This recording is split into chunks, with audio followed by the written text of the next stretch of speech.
So galing pa kayo ng Palawan, kuya? Oo. So sumadya ka lang dito sa nagbakasyon kayo dito sa Cagayan.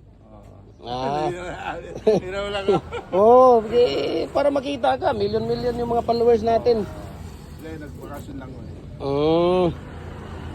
Ano ka ba, nagbi-business ka doon or ano lang? Pang DIY lang? DIY lang.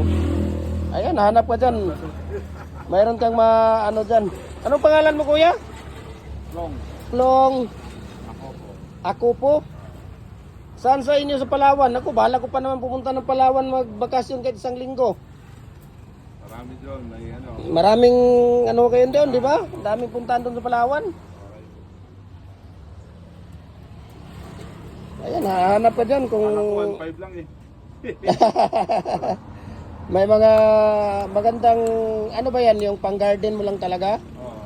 Pang tawag dito, pang parking, ganyan, yung mga dyan sa labas. Meron kasing coffee shop. Palagyan mo ng, ano yun, sigsag, okay din yun yung sigsag. Tapos, Kasi doon sa mga ano, Saudi ka lang, Saudi sa mga ano. mga piki yun, kuya, wag kang bumili. Ang dami kong piki na nireject. Mga piki. Noong nag-business ako, kuya, sabi ko, bakit?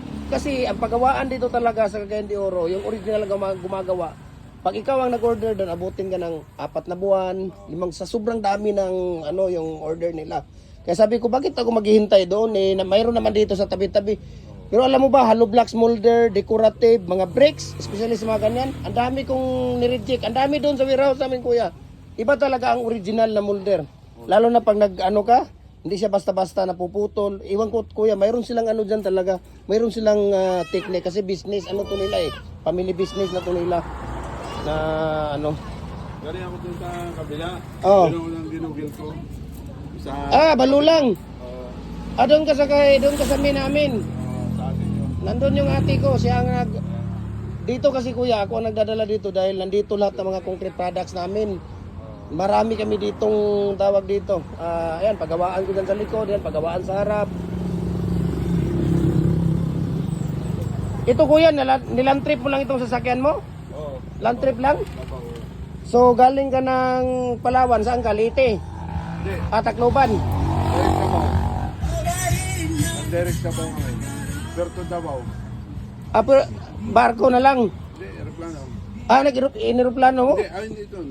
Renta ka tayo. Rent-a-car lang doon sa sa Davao. Okay. Ayun, maganda, no? Punta na kayo doon sa Forest View Park sa Dahilayan, napunta na kayo? Dali na kami. Dali na kami dyan sa Bukidnon. Dahilayan, napunta na kayo ng Dahilayan? Tapos na. Dahilayan sa Manolo? Claveria kami yun. Ayun, maganda doon. 7 Seas, ayaw nyo ng may dagat na may may malaking 7 Seas dyan. Dito lang malapit lang kung ano ninyo. Maraming dagat sa amin eh. Palawan pala, ang dami pala. Tawa namin Ang dami pala doon sa kanila.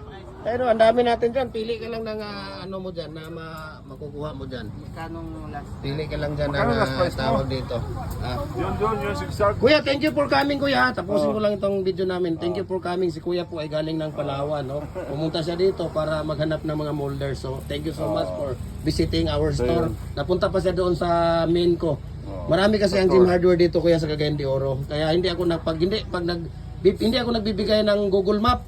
Sabi ko, punta kayo dito sa akin sa Kanituan, near Bulao Bridge, kasi Bulao Bridge na yan eh. Ayan, so thank you, kuya.